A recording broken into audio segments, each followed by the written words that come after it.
आज की इस वीडियो में हम अपोलो हॉस्पिटल स्टॉक का फंडामेंटल और टेक्निकल एनालिसिस करने वाले हैं एंड देखने वाले हैं कि किस तरीके से सारी स्टोरी रह सकती है स्टॉक की। फंडामेंटल्स क्या कह रहे हैं, टेक्निकल चार्ट इसका कैसा प्लेस्ड है, क्या हो सकता है आने वाले टाइम में, किस तरीके से सारी चीजें चल सकती हैं। But before we move forward, ये किसी भी तरीके से कोई भी रेकमेंडेशन वीडियो नहीं है, ये एक प्योरली एजुकेशनल वीडियो है। इसके थ्रू मैं आपको ये बताना चाहता हूँ कि किस तरीके से आप भी खुद स्टॉक्स को एनालाइज कर सकते हो, चाहे फंडामेंटली या फिर टेक्निकली। तो अगर आप कोई भी इन्वेस्टमेंट डिसीजन बनाना चाहते हो तो अपना एनालिसिस जरूर से करिए, सिर्फ इस वीडियो को देखकर कोई भी डिसीजन ना लीजिए। अभी धीरे धीरे मैं निफ्टी 50 के सभी स्टॉक्स का अल्फाबेटिकली रिव्यू करने वाला हूँ, फंडामेंटली और टेक्निकली, एंड अपना व्यू शेयर करने वाला हूँ कि मेरे को क्या लग रहा है इन हर किसी स्टॉक के पीछे क्या स्टोरी रह सकती है। जो सबसे फर्स्ट स्टॉक है हमारा अदानी पोर्ट, उसको हमने ऑलरेडी कवर किया हुआ है, तो उसका लिंक आपको डिस्क्रिप्शन में मिल जाएगा, उस वीडियो को आप चेकआउट कर सकते हो। आज हम अपोलो हॉस्पिटल चेक करने वाले हैं। इसी तरीके से धीरे धीरे हम हर एक स्टॉक का जो वो रिव्यू करेंगे। सो बहुत इंटरेस्टिंग सीरीज ये रहने वाली है एंड आपको बहुत कुछ सीखने को मिलने वाला है इस सीरीज से। सो चलिए चलते हैं हम कंप्यूटर स्क्रीन पे। सबसे पहले देखते हैं फंडामेंटल्स अपोलो हॉस्पिटल के, देन हम देखेंगे चार्ट एंड देन पूरा पर्सनल एक कंक्लूजन में आपको कर बताऊंगा पूरा ओवरऑल क्या मेरा व्यू है। सो आ चुके हैं हम कंप्यूटर स्क्रीन पे। तो तीन वेबसाइट्स हम यूज करने वाले हैं बेसिकली। सबसे पहले ट्रेडिंग व्यू है जिसमें हम चार्ट देखेंगे, देन टिकर टेप है एंड देन स्क्रीनर है जहां पे हम फंडामेंटल्स देखेंगे। सो स्क्रीनर पे हम आ गए हैं तो अबाउट अपोलो हॉस्पिटल्स में यहाँ पे हम जैसे आएंगे, सर्च करेंगे तो यहाँ पे रीड मोर में हमें सारा पता लग जाता है कंपनी के बारे में कि कंपनी क्या करती है। सो अभी रिसेंटली इसको निफ्टी 50 में ऐड करा गया था। अब यहाँ पे अगर हम देखेंगे तो यहाँ पे देखोगे आप Apollo Hospitals has emerged as Asia's foremost integrated health care services provider and has a robust presence across the health care ecosystem. तो मतलब इनका हॉस्पिटल्स हैं, फार्मेसीज हैं, ठीक है, उसके अलावा क्लिनिक्स हैं। सो मतलब कंपनी जो वो हेल्थ केयर सेक्टर में है।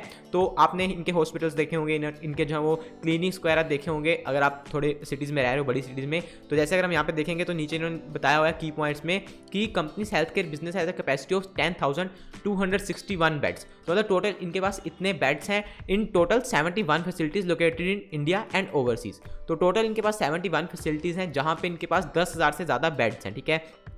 उसके अलावा जो 71 फैसिलिटीज़ हैं उसके अंदर क्या है तो 45 जो है सेल्फ ओन हॉस्पिटल्स हैं, 10 क्रेडल्स हैं। अब क्रेडल्स बेसिकली होते हैं जो छोटे बच्चों के हॉस्पिटल्स होते हैं।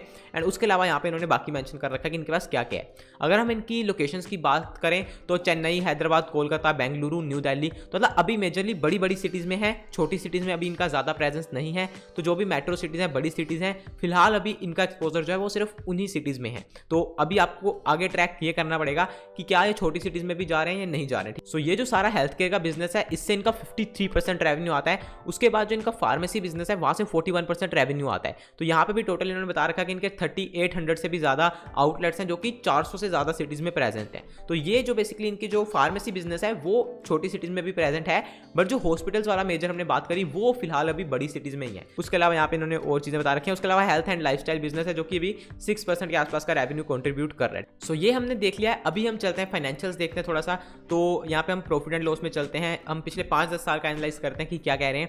सो सेल्स सबसे पहले अगर हम देखें तो 2600 करोड़ थी 2011 में, अभी इंक्रीज होकर अराउंड 14,600 करोड़ के ऊपर जा चुके हैं और ये हर ईयर कंटिन्यूसली इंक्रीज हो रही है। तो which is a good sign कि कंपनी सेल्स वाइज अच्छा कर रही है, सेल्स कंटिन्यूसली ग्रो हो रही है। नेक्स्ट चीज़ अगर हम देखें एक्सपेंसेस, तो एक्सपेंसेस भी कंपनी के इंक्रीज हो रहे हैं एंड थोड़ा हायर रेट पे इंक्रीज हो रहे हैं बिकॉज जिस तरीके से सेल्स बढ़ रही हैं। बिकॉज देखोगे आप 2600 करोड़ सेल्स थी तो एक्सपेंसेस थे 2200 करोड़ के आसपास, और अभी सेल्स हो गई है 14,600 करोड़ एंड एक्सपेंसेस भी उसी रेट में इंक्रीज हो रहे हैं, जिस वजह से इनके प्रॉफिट पे काफ़ी हिट आ रहा होगा। तो अगर हम नीचे प्रॉफिट बिफोर टैक्स देखेंगे तो 261 करोड़ था 2011 में और लास्ट ईयर इनका आया है 221 करोड़। मतलब प्रॉफिट स्टेबल है बिकॉज प्रॉफिट इंक्रीज नहीं हो रहा है। और क्यों नहीं हो रहा है? बिकॉज एक्सपेंसेस ज़्यादा है। आप देखोगे जितना प्रॉफिट ये 2600 करोड़ की सेल में कर रहे थे उतना ही प्रॉफिट ये 10,500 करोड़ की सेल में कर रहे हैं। दैट मीन्स कहीं ना कहीं थोड़ी सी इनएफिशिएंसी है, एक्सपेंसेस इनके थोड़े से ज़्यादा हो रहे हैं जिस वजह से प्रॉफिट कम हो रहा है। अभी ये जो लास्ट ईयर का प्रॉफिट है 1585 करोड़, इसमें डेफिनेटली कोई एक्सेप्शनल आइटम होगी। एक बार हम अदर इनकम में जाकर चेक करें तो यस 300 करोड़ की तो इसमें एक्सेप्शनल आइटम है जिस वजह से प्रॉफिट बढ़ा हुआ दिख रहा है। बाकी ऐसा कुछ नहीं है कि कंपनी ने कुछ ज़्यादा यहाँ पे करा है, ये सिर्फ एक्सेप्शनल आइटम है कुछ, उस वजह से थोड़ा सा प्रॉफिट इंक्रीज हुआ है। बट फिर भी हम एक चीज़ यहाँ पे थोड़ी सी रेड फ्लैग वाली है कि कंपनी की सेल्स इंक्रीज हो रही है बट प्रॉफिट उस रेट पे इंक्रीज नहीं हो रहा है। तो जब हम फंडामेंटल्स देख रहे हैं हमें सिर्फ वहाँ पे रेड फ्लैग्स पहचानने होते हैं कि क्या क्या रेड फ्लैग्स हैं, और अगर वो रेड फ्लैग्स थोड़े ज़्यादा लगते हैं आपको तो फिर आप कंपनी को अवॉइड कर सकते हो, ठीक है।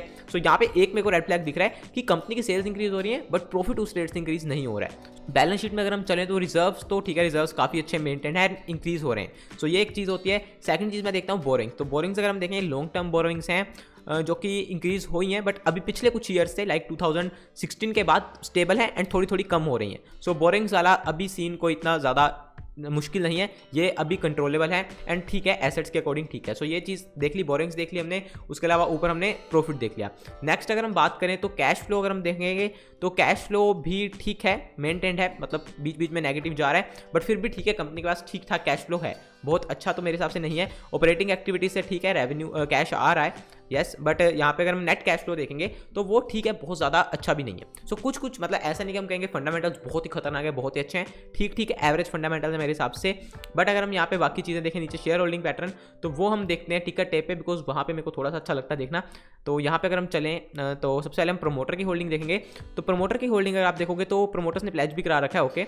सो प्रमोटर ने 21.5% था अनप्लेज्ड और प्लेज तो था वो 8.3% था, एंड अभी हम देखें तो वो 24% है अनप्लेज, और अनप्लेज जो वो ज़्यादा हुआ है, दैट इज मतलब प्लेज उन्होंने कम करा है, जो पहले 8% 8.5% के पास प्लेज था उसको कम कर अभी 4.8% करा है। तो फिर भी ठीक है, मतलब प्लेज जो होल्डिंग है वो धीरे धीरे कम हो रही है, तो ठीक है। म्यूचुअल फंड्स की अगर हम होल्डिंग देखें तो वो भी थोड़ी बहुत बड़ी है, स्टेबल है, लाइक 6% से 7.5% के आसपास है, पर ठीक है, ज़्यादा कुछ इसमें देखने वाला नहीं है। डोमेस्टिक इंस्टीट्यूशंस कंटिन्यूसली बढ़ा रहे हैं, तो 3.25% से 8% के आसपास कर लिया है, और मेजर लिस्ट में जो है वो इंश्योरेंस फर्म्स ने करा है, तो मेरे हिसाब से LIC होगी है। उसके अलावा फॉरेन इंस्टीट्यूशंस की बात करें तो फॉरेन इंस्टीट्यूशंस काफ़ी इसका होल्ड कर रहे हैं, बट उन्होंने भी थोड़ा कम करा है, 54.5% से 48.5% करा है। सो ये थोड़ी सी नॉर्मल प्रॉफिट बुकिंग भी हो सकती है, बिकॉज ये स्टॉक काफ़ी अच्छा रन दिया था पिछले कुछ 2-3 साल में, सो उस वजह से प्रॉफिट बुकिंग भी हो सकती है। नेक्स्ट अगर हम बात करें रिटेल की, तो रिटेल के पास डेफिनेटली ये स्टॉक काफ़ी कम है, बिकॉज जिन स्टॉक्स में चाल आती है वो रिटेलर्स के पास कम ही होते हैं। सो आप देखोगे सिर्फ 4% के आसपास है रिटेलर्स के पास, एंड नॉर्मल स्टेबल होल्डिंग है। सो ये सारा हमने देख लिया यहाँ से। अभी एक बार हम डिविडेंड्स चेक कर लेते हैं। तो डिविडेंड्स अगर हम देखेंगे तो कुछ खास नहीं है, 3, 4, 2 रुपये इतने रुपए का डिविडेंड दे रखा है, और ये स्टॉक है 4,000 रुपये का, तो मतलब कुछ भी डिविडेंड आपको नहीं मिलने वाला है। सो डिविडेंड के लिए तो आपको उसको कंसीडर करना ही नहीं है। सो ये सारी चीज़ें हमने देख ली हैं। उसके अलावा जो यहाँ पे आप रेशोज देखते हो, पी रेशो, PB रेशो, वो आप लोग देख सकते हो। मैं चीज़ों को नहीं देखता हूँ ज़्यादा, मैं जो अपना मेजर है वो ज़्यादा चार्ट को देखता हूँ। अब चार्ट पे चलने से पहले हम एक चीज़ भूल गए फंडामेंटल्स में, और है पेयर कंपैरिजन। तो पेयर कंपैरिजन में हम आए तो यहाँ पे कुछ जो है इसके पेयर्स हैं, that is max health care है, फोर्टिस हेल्थ है, डॉक्टर लाल पैथ लैब्स है। तो इनको हम एक बार देख लेते हैं। तो सबसे ज़्यादा तो मतलब यही बड़ा है group, that is market cap wise, that is 56,000 crore का मार्केट कैप है इनका, और मैक्स हेल्थ केयर का 35,000 करोड़ के आसपास। पी रेशो अगर हम देखें तो 65, 58, ये मैं ज़्यादा देखता नहीं, और मेरे को इसका मतलब समझ भी नहीं आता है कि 60 की पी रेशो कम है, किसी की 150 की ज़्यादा है, किसी की 10 की ज़्यादा है। सो वो मैं इसलिए देखता नहीं हूँ। मैं जो मेन देखने वाला हूँ डिविडेंड यील्ड देखने वाला हूँ। सो ये इसकी 0.3% की है, बाकियों की तो 0 है, मतलब बाकी बहुत ही कम डिविडेंड दे रहे हैं। सेल्स अगर हम देखें, सेल्स ग्रोथ पिछले 5 साल की तो इसकी 15% है, मैक्स हेल्थ केयर की 19.5% के आसपास है, फोर्टिस की 4.5 है, सो डॉक्टर लाल पैथ लैब्स की 18%। तो मतलब ठीक है, एवरेज अकॉर्डिंगली ठीक है। अपोलो हॉस्पिटल की अपने पीयर्स के अकॉर्डिंग प्रॉफिट ग्रोथ अगर हम देखें तो 45% है, whereas Max health care की 110% है।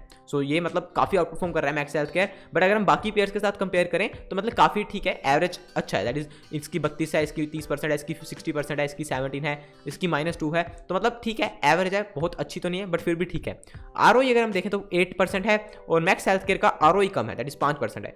डेट टू इक्विटी रेशियो अगर हम देखें तो डेट टू इक्विटी का काफ़ी हाई साइड पे 0.72%, जैसे हमने ऑलरेडी देखा है कि डेट इंक्रीज हो रहा है, बट एस अभी काफ़ी टाइम से कुछ स्टेबल हो गया, बट फिर भी बाकी पेयर्स से इसका डेट जो वो थोड़ा सा ज़्यादा है अकॉर्डिंग टू इक्विटी, ठीक है।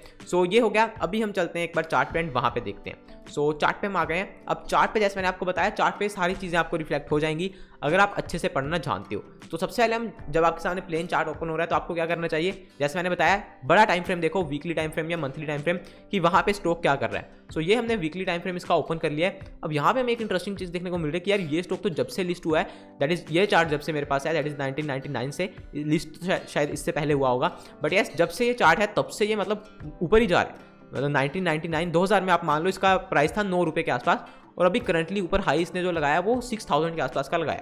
तो मतलब काफ़ी अच्छा खासा इसने जो है वो चाल दी है, ठीक है। अब यहाँ पे उसमें एक ये रन था, वहाँ पे कुछ टाइम कंसोलिडेट करा, फिर एक रन दिया, दैट इज़ यहाँ पे 250 रुपये से ऊपर 1600-1700 रुपये तक का रन दिया, फिर यहाँ पे कुछ स्टॉप हुआ, दैट इज अराउंड 2015 से लेकर 2020 तक 5 साल यहाँ पे खड़ा रहा, और फिर यहाँ से इसने जो है 1500 के आसपास से ब्रेकआउट किया और ऊपर 6000 हो गया।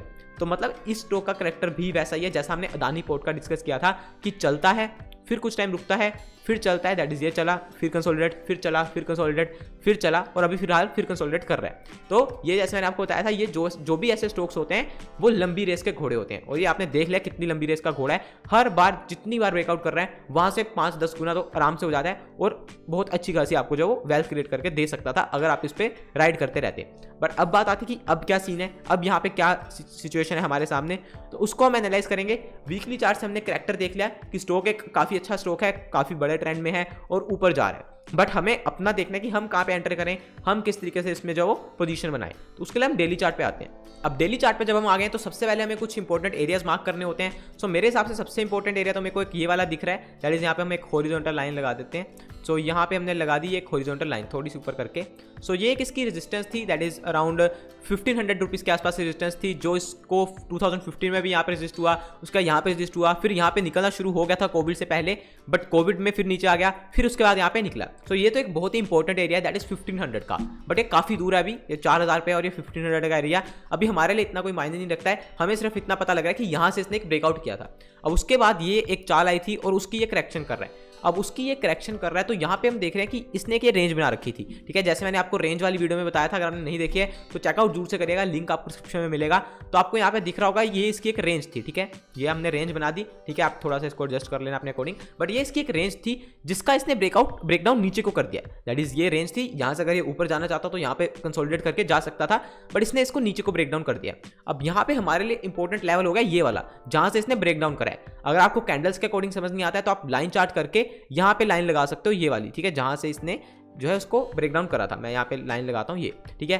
अब ये लाइन थी, इसको हम फिर से कैंडल चार्ट करते हैं। तो ये एक बहुत ही इंपॉर्टेंट एरिया है जहां पे इसने पहली बार सपोर्ट ली थी, नीचे गया था, फिर वापस आ गया, फिर सपोर्ट ली, फिर सपोर्ट ली, फिर एक बार सपोर्ट ली इसी के आसपास, और फाइनली इसको यहाँ पे इसने ब्रेकडाउन कर दिया। तो दैट मीन्स कि अब जब तक इस लेवल के ऊपर नहीं आता है तब तक तो इसमें कोई भी एक अप ट्रेंड का साइन हमें नहीं मिलेगा, और ये स्टॉक यहाँ से ऊपर ज़्यादा नहीं जा पाएगा। जब तक ये इसके नीचे है तब तक ये वीक बना रहेगा। अब ये मैं आपको फिर से बता दूं, ये जो भी मैं आपको शेयर कर रहा हूँ ये सारा मेरा पर्सनल व्यू है, जिस तरीके से मैं चार्ट्स को देखता हूँ। आपका कोई और व्यू हो सकता है, आप किसी और तरीके से चल सकते हो, ठीक है। ये एक तो इंपॉर्टेंट लेवल ये हो गया, दैट इज 4400 रुपीज़ के आसपास का। दूसरा लेवल हम यहाँ पे अगर ट्रेंड लाइन लगाएं ऊपर से, तो यहाँ से हम ट्रेंड लाइन लगाते हैं, ये हाई से ये एक हाई को हम मिलाते हैं, और अब आप देख रहे हो ये भी यहीं पे आ रही है आसपास, दैट इज 4300-4400 रुपीज़ के आसपास। तो इस चार्ट को देखने के बाद मेरे को एक चीज़ तो कंफर्म हो गई है कि जब तक ये स्टॉक इस लेवल के ऊपर नहीं आ जाता है, दैट इज 4400 रुपीज़ के आसपास, इससे ऊपर जाकर सस्टेन नहीं करना शुरू कर देता है, दैट इज 5-10 दिन खड़ा नहीं हो जाता है, तब तक हम इसमें कोई भी अग्रेसिव पोजीशन नहीं बनाएंगे, बिकॉज जब तक ये इसके नीचे है तब तक ये वीक है। अब बात आती है कि क्या ये यहाँ से और गिर जाएगा या फिर ये यहाँ से ऊपर जाएगा, इसको तोड़ेगा। देखो वो तो टाइम बताएगा, बट हम सिर्फ अपना व्यू बना सकते हैं एंड अपना प्लान जो है रेडी कर सकते हैं। वो प्लान हमने क्या रेडी किया, सबसे पहला प्लान तो हमारा ये हो गया कि जब इसके ऊपर जाएगा तब हम पोजीशन बनाएंगे। बट बात आती है कि अगर हम इन्वेस्टमेंट करना चाहते हैं यार, तो हमें ये स्टॉक यहाँ पे मिल रहा था अराउंड 3500 में, तो क्या हम 4400 का वेट करें? तो देखो, अगर आप रिस्क लेना चाहते हो तो आप यहाँ पे ले सकते हो, बट अगर आप कंजर्वेटिव जाना चाहते हो तो फिर तो आपको 4400 का वेट करना है। बट क्या यहाँ से ये और गिर सकता है? तो उसके लिए एक बार हम लगा देते हैं यहाँ पे फिबोनाची रिट्रेसमेंट, कि ये पूरा ट्रेंड जो है इसकी रिट्रेसमेंट कहाँ पे आ रही है, ठीक है। तो यहाँ पे हमने लगा ली। अब इसकी देखोगे अगर आप 38% की, तो ये ऊपर थी, उसको तो ये ब्रेक कर चुका है। अभी फिलहाल ये जो इसने नीचे रिट्रेसमेंट करी है, ये इसने करी है 50% की, जो कि आ रही थी 3500 के आसपास। तो ये इसने यहीं पे कुछ दिन काम किया और यहाँ से ये फिर ऊपर थोड़ा चला गया। अब बात आती है कि क्या ये 3500 से नीचे नहीं जाएगा? कोई नहीं बता सकता है, डेफिनेटली जा सकता है, और ये जाने को यहाँ पे 2900 तक भी जा सकता है, जो कि इसकी 61% की रिट्रेसमेंट है। तो अगर ये यहाँ से ब्रेक करता है नीचे को, तो फिर यहाँ पे ये आ सकता है आराम से। अब बात आती है कि अगर ये वहाँ पे आ गया 2900 पे, तो क्या वहाँ पे हम ले लें? बिल्कुल भी नहीं, आपको थोड़ा वेट करना है। ऐसा नहीं है कि अगर ये 2900 पे आ गया तो फिर 2 दिन में सीधे 5000 हो जाएगा तो आपकी आंखों के सामने। आपको 2900 पे नहीं मिला, हो सकता है 3000 में लेना पड़ जाए, 3100 पे लेना पड़ जाए, बट थोड़ा सा वेट करो। आप देखो कि ये 2900 के पास जाकर कैसे बिहेव कर रहा है, वहां पे रुक रहा है, नहीं रुक रहा है, या वहां से नीचे जाता ही जा रहा है। तो अगर वहां पे रुक रहा है, थोड़ा सा आपको प्राइस एक्शन दिख रहा है ऊपर की साइड बनता हुआ, तो आप अपनी एंट्री बनाओ। अदरवाइज जब तक ये इसके नीचे है 4400 के नीचे, तो ये वीक बना रहेगा। फंडामेंटल चाहे आपको जो मर्जी कहें, जैसे मर्जी कहें, बट चार्ट आपको सबसे पहले बताएगा कि स्टॉक में क्या हो रहा है। अगर आने वाले टाइम में इस कंपनी का प्रॉफिट इंक्रीज होने वाला है, कुछ अच्छी खबरें आने वाली हैं, तो स्टॉक आपको बता देगा। 4400 से ऊपर जाकर स्टॉक खड़ा हो जाएगा और आप आराम से पोजीशन बना सकते हो। बट अगर आप लॉन्ग टर्म इन्वेस्टमेंट करना चाहते हो, तो भी आपको सिर्फ वेट करना है नीचे के लेवल्स आने का, कि ये यहाँ से ऊपर जा रहा है या नीचे आ रहा है, संभल रहा है, क्या नहीं कर रहा है। बट आपको सिर्फ अपने लेवल्स मार्क करके रखने हैं। एक लेवल आपने ये कर लिया, दूसरा आपने ये कर लिया, यहाँ पे आप एक लाइन लगा लो, यहाँ पे आप लाइन लगा दो। जब यहाँ पे आता है तो आप बिहेवियर नोट करो कि क्या कर रहा है क्या नहीं कर रहा है, फिर उस अकॉर्डिंग जब आप यहाँ पे अपना डिसीजन बना सकते हो। बट मैंने आपको बता दिया है, मैं अगर इस स्टॉक में काम करना चाहता हूँ तो मेरे पास सिर्फ दो ही चीज़ें हैं, या तो ये 4400 के ऊपर जाकर सस्टेन करे और वहाँ पे कुछ दिन काम करे तो फिर मैं इसमें जो है वो एंट्री बनाऊंगा अपनी। उसके बाद या तो ये मेरे को 2900 पे मिल जाए और फिर वहाँ पे मैं इसका बिहेवियर देखूंगा और फिर मैं एंट्री बनाऊंगा धीरे धीरे। ऐसा नहीं कि 2900 पे आ गया तो मैं अपना सारा घर बार बेच के जितना मेरे पास पैसा है मैं इसमें लगा दूंगा। धीरे धीरे बनाओ, 2900 में लो, फिर जैसे जैसे ऊपर आना शुरू होगा तो धीरे धीरे ऐड करो। अगर 2900 पे समझ लो इसका बॉटम बन गया और यहाँ से ये ऊपर जाना शुरू हो गया तो फिर तो ये 6000 के ऊपर भी जाएगा ना, फिर तो हो सकता है 8000 जाए 10,000 जाए, तो आपको 100 200 300 रुपये महंगा लेने में क्या दिक्कत है, अगर आपको पता है कि हाँ यहाँ से 5000 ऊपर जाने वाले। तो इसलिए उस बात का ध्यान रखिए। और ये ओवरऑल व्यू है मेरा। बट यहाँ पे अभी शॉर्ट टर्म का मैं अगर बताऊं तो जब तक इन लेवल्स के ऊपर नहीं जाता, बिकॉज ये काफ़ी हैवी सेलिंग है और किसी ना किसी बड़े हाथ ने करी है, तो इस बात का ध्यान रखो जब तक ये कैंडल्स के ऊपर नहीं जाता, ये जो बनी हुई है यहाँ पे 2 3 4 कैंडल्स रेड वाली, तो आपको कोई भी हैवी पोजीशन इसमें नहीं बनानी चाहिए मेरे हिसाब से। ठीक है, तो आई होप आपको ये सारा एनालिसिस क्लियर हो गया कि किस तरीके से हमने करा है। सो यही था इस वीडियो में। आई होप आपको ये वीडियो अच्छी लगी है तो लाइक जरूर से करिए, और अगर आपका कोई भी सवाल है तो नीचे कमेंट सेक्शन में आप पूछ सकते हो। चैनल पे पहली बार आए थे तो बाकी वीडियोस भी आप चेकआउट कर सकते हो, और अगर आपको अच्छी लगे तो चैनल को सब्सक्राइब आप जरूर से कर सकते हो। अगर आप स्टॉक मार्केट के बारे में और सीखना चाहते हो, डीमेट अकाउंट अगर आपके पास नहीं है तो डिस्क्रिप्शन में लिंक मिल जाएगा, वहां से आप डीमेट अकाउंट ओपन करवा सकते हो।